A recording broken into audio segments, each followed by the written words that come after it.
In the real human world, we are brittle bone mechs piloted by squishy brains surrounded by a fleshy casing that has an armor rating of 0. As such, we are what you would probably describe as fragile.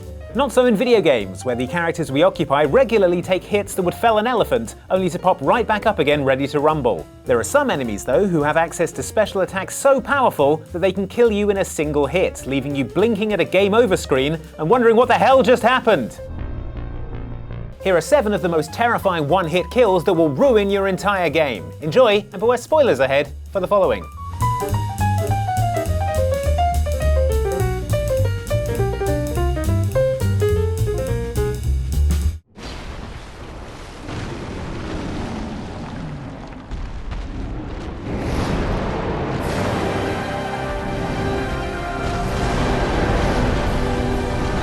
It should come as no surprise to learn that everything in Dark Souls 3 is trying to kill you. Even the furniture. Some enemies are trying just that little bit harder though. Obviously, the game's many bosses hit hard and can deal out a ton of damage, but there is one enemy with an attack so audaciously, breathtakingly deadly that it is legitimately terrifying to behold. I'm talking about Dark Eater Midir, an optional boss from Dark Souls 3's Ringed City DLC that you can fight if you knock him off a cliff.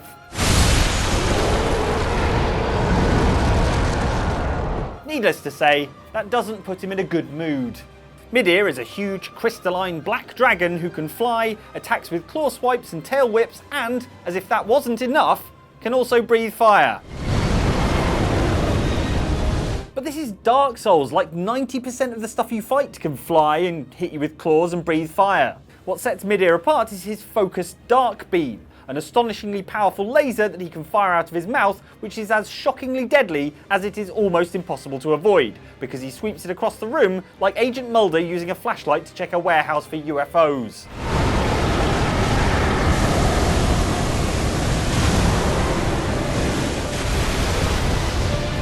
Maybe this isn't an instant kill if you have high enough stats or armor or whatever, but all I know is that for 99% of Dark Souls players, it doesn't matter how many Estus flasks you have to hand, with this dark beam, it's one and done.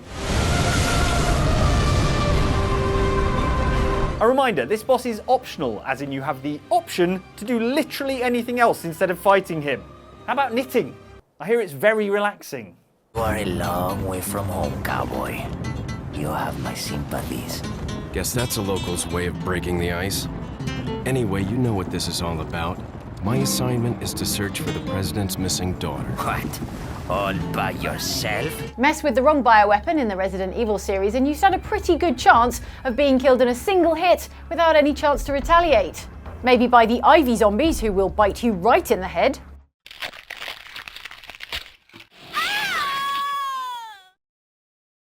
Or by the big sharks in the Aqua Ring who can swallow you whole.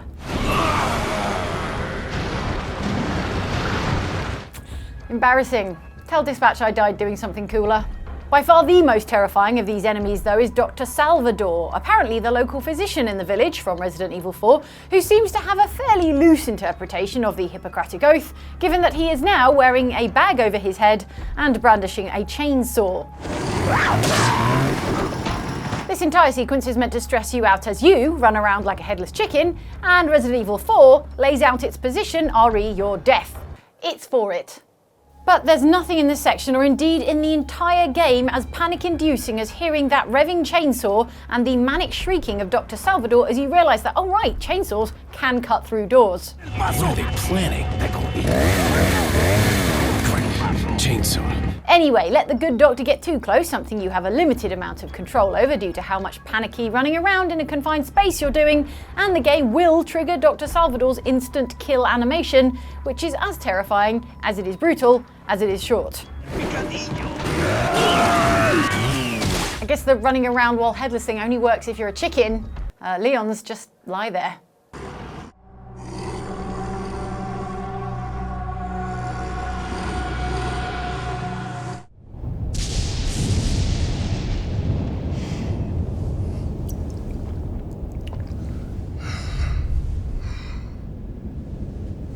Yo, you find what you were looking for? Tendo. Yakuza Like a Dragon is a game in which you fight lots of things. Roombas,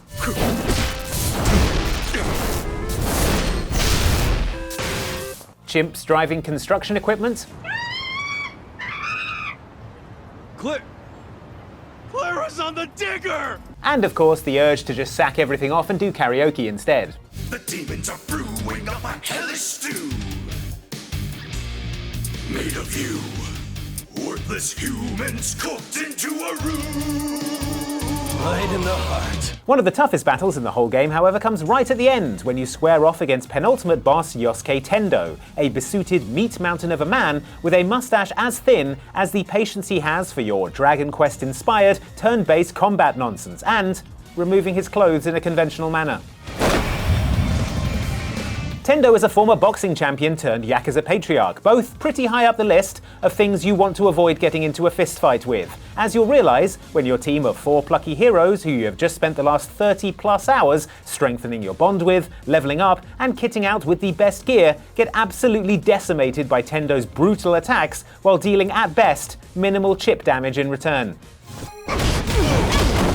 Get Tendo's health below a certain level, however, and he gets even worse, slipping on some brass knucks and getting access to some new attacks, including the absolutely brutal God's Right Hand. But he's not just guarding, he's charging up too. He's finally playing his trump card, huh? When Tendo starts charging up, you already know you're in for a bad time, but it is the absolute worst case scenario in that this is an instant kill attack that will KO any party member regardless of how much health they have. Inspired by Tendo's time in the boxing ring, God's Right Hand is a massive haymaker punch delivered directly to his opponent's hearts, presumably stopping it and killing them stone dead in a single move. Bad enough when done on a party member, but in Yakuza Like a Dragon, if party leader Ichiban gets KO'd, it's game over, regardless of the condition of the rest of the group. So it's even more terrifying when you see Tendo winding this up while targeting Ichiban, especially as you're likely to have put in close to 20 minutes work on this boss already.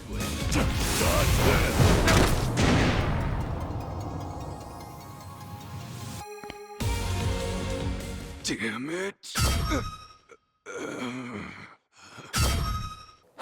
If anyone needs me, I'll be at karaoke. We're dining in hell, hard and Avoid all contact with infected individuals. Wait for official instructions. Wait my ass. Kill all sons of bitches. That's my official instructions. There are few enemies more terrifying in all of video games than Left 4 Dead's Witch. The sobbing, claw-handed special infected who always seems to pick a spot right in the middle of the path you need to take to the next part of the level to sit down and have a good cry.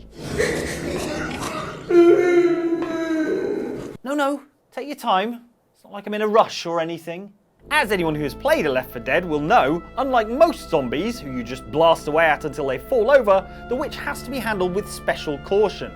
Flashlights need to be turned off, weapons lowered, and everyone needs to creep around like they're trying to deliver a Christmas stocking to a lightly sleeping child's bedroom, lest you accidentally do something too noisy or provocative and startle the witch. That sounds like a witch. No light.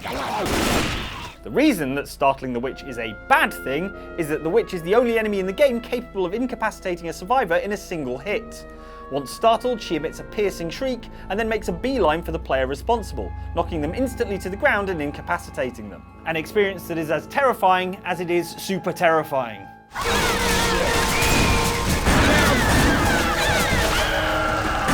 The witch will then merrily slash away at you, flinging your precious vitals into the air like spilled candy from a meat piñata, until one of your teammates shoots her off you, or you die.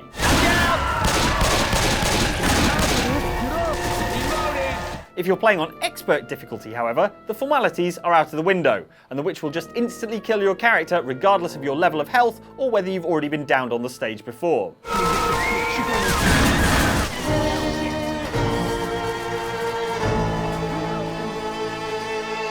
A real time saver, frankly.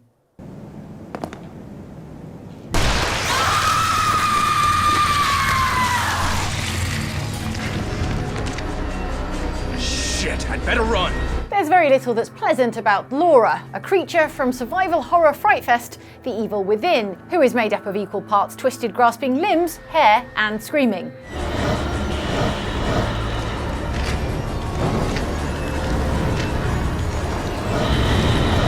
While Laura is terrifying to look at, she also has the skills to back up her monstrous appearance, being all but impervious to everything but fire, and having the ability to teleport, and most unpleasantly, she can also spawn from any corpse lying around the environment. Seeing as how Laura has been through here, there are a lot of corpses.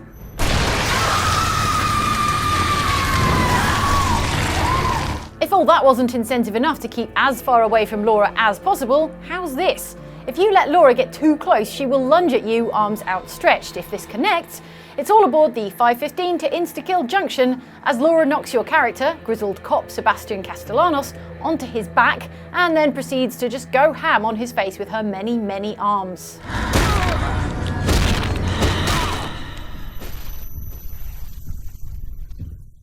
Probably, Laura, you could have stopped after the first blow, I'd say, but hey, you're the monster.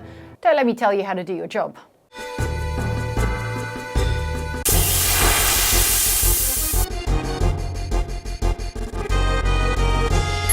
When you think of Final Fantasy VII enemies, you generally think of giant insectoid monsters, or maybe that floating pumpkin called, let me just check my notes here, Dorky Face. One for the ages. However, Final Fantasy VII's most terrifying enemy isn't either of those, but rather a weird lizard thing in a hooded robe, carrying a lantern and a massive f***off kitchen knife. I am, of course, referring to Master Tonberry, an upgraded version of the regular Tonberry enemy, who gets a star over his head and a massively increased health pool of 44,444 hit points. So chosen because of the Chinese and Japanese words for four, which both sound identical to the word for death. Chill. Much like a tiny reptilian Michael Myers, Master Tonberry's battle strategy is to walk slowly towards you, brandishing a big knife. Each turn it walks 2 steps towards you. You can attack it once per character per turn, but any additional attacks will incur retaliation in the form of the move Everybody's Grudge, which is unblockable and inflicts damage equal to the number of people that character has killed, multiplied by 10. So apparently, Master Tonberry has also been watching your murder career with interest. Very chill. Worst of all though, if you come within stabbing range of Master Tonberry and his big old knife, he will just shank you there and then, which will instantly kill whichever unlucky party member is on the receiving end, regardless of their HP. Turns out, Final Fantasy VII monsters can be absolutely terrifying if you get on their wrong side. I should come up with a nicer nickname for Dorky Face.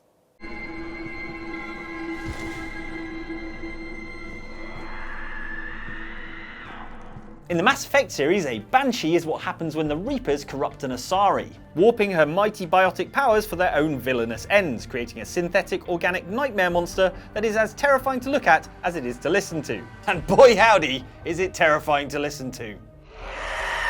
What the hell? Obviously, it's hard to fight Banshees because of how difficult it is to even look in their general direction, let alone fire a weapon at them. But keeping your distance is a good idea when Banshees are around, not least because if they get too close, they can kill you with a single hit. Get too close to a Banshee and you not only have to deal with its whole deal, but the fact that it can grab you, at which point the Banshee hoists you into the air and gives you a little stroke and then impales you through the chest with its sharp spindly claws.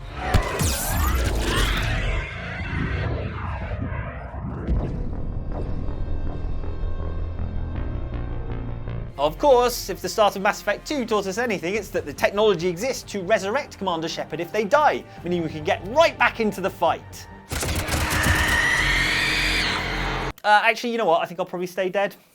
Thanks.